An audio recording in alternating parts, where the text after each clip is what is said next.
day mga kaenggi, Kuya Mike. Alright, yun mga kaenggi, no? So hindi nyo pa napanood yung ating isang video, no? Nagkaroon po ng bloodletting activity ang the Fraternal Order of Eagles, Philippine Eagles, sa under po ng Region 9, no? ELR 9, Eastern Luzon Region 9, no? Alright. So mga kainggi, no? Ngayon ay magse-set up tayo ng ating mga gapi tanks, no? Ito, no, yung nasa second row. Ayusin natin yung kanilang filtration, no? So tara, samahan niyo ako. Alright. Mga kainggi, no? So itong klase na sponge filter po yung binili natin, no? Yung 2811, no? At para mapabilis po natin din yung cycle, ay ibababad po natin yan dito, no, sa tank.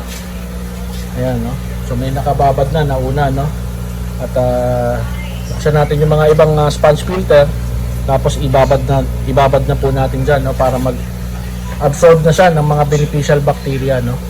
So yun po isang one way, no, para po mapabilis natin yung pag-cycle ng ating mga tubig. Pero itong mga tubig natin dito, mga kaenggi, no? Yan, mga 2 linggo na yan nandyan, no? 2 weeks na yan nandyan sa ating tank, no? At nung nakaraan, nag-water change rin ako dito, no? Ngayon, lalagyan lang natin sila ng sponge filter, tsaka ng aerator, no? Para magkaroon ng circulation, no? Itong ilalim pala, yan, no?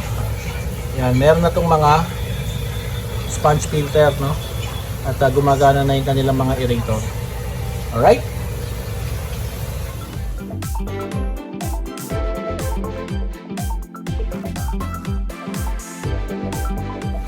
So mga kainggi, ayan po, no? At nailubog na natin yung ating mga sponge filter, no? Ayan, so nandyan po yung ating isang flower horn, no? Yun. Right? So yun, no, baka naputol, no. So ang plano ni Kuya Mike, lagay natin yan dito, no. Yan.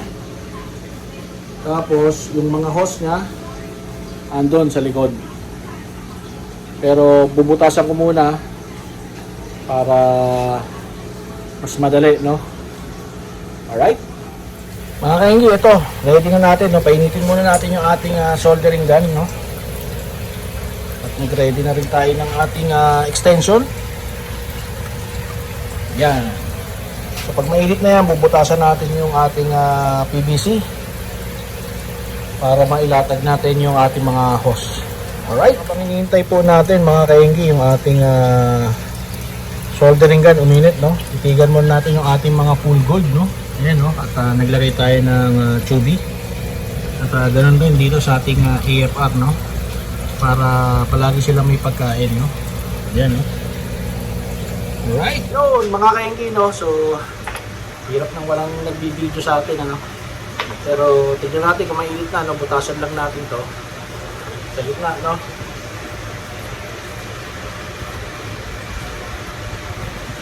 Pagkabutas po natin na ito, syempre maglalatag din tayo, no? Kukuha tayo ng supply dito sa ating air pump. Yan, may butas na, oh. Pero hindi ko pa pala nakuha yung itutuso ko dito. So teka lang, balikan ko kayo mga kainggi, ha. Yun mga kainggi, no? So nailagay na natin, no? So pag ganyan yan, no? Yung isang inlet dito, tapos ikakaskate. Yung isa dito, no? Mas tatakpan na lang natin yung dito para abang ever na magkaroon ng problema yung ating mga aerator. Alright?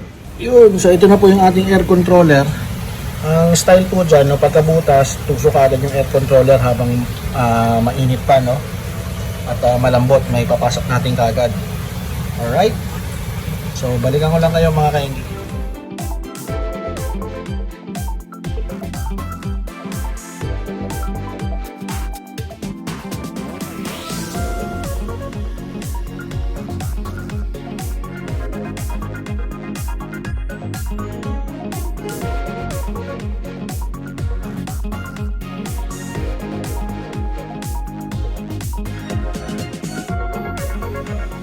So, mga kainggi, ayan, no?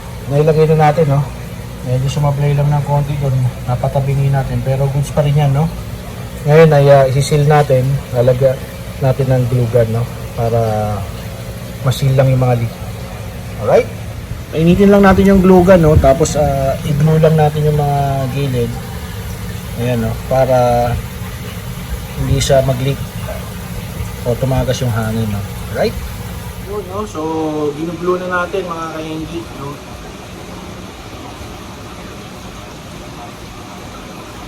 Hindi naman kailangan kagandahan itong pagkakaglue natin. Ang importante lang po ay masin natin, no, yung ginawa natin butas para wala masyadong natatagas na hangin, no. Pwede nyo rin gamitin dito ay mighty band, no? Pero ako kasi ito yung available sa amin, no? Meron akong glue gun para hindi na tayo gumastos pa.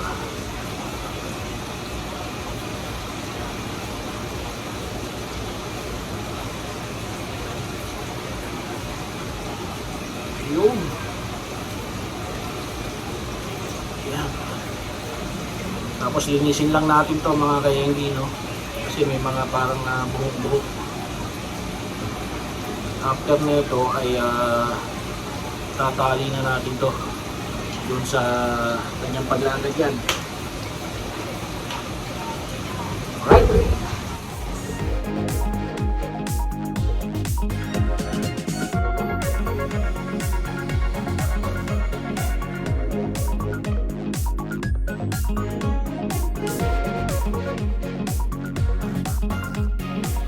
Mga kainggi, ayan, na-secure na natin, no? So ito yung sinasabi ko, medyo tumabi pero goods pa rin yun, no? Sa likod naman sila dadaan lahat. Alright! So mga kainggi, no? Kinuha na natin yung mga sponge filter at nilagay na natin dito, no? Nakapaglatag na rin tayo ng airline, no? Ayan, no? So wala tayong pang PVC. So yan na muna, no? Alright! Yun mga kainggi, no? So gumagana na po lahat yan, no? Yung ating aerator, no? At dito yan, ano? So 8 plus 9 17 plus 18, 19, 20, 21, 22, 23, 24, 25, 26, 27. So 27, no? 27 tabs ang pinatatakbo. Ay, yung dalawa pa. 29 tabs na, no? At tingin ko kayang-kaya pa niya, no? Alright. So, pagka kailangan pa, ayan, no? Kung tinakpan natin na yan, pwede natin yan gamitin para dito, no?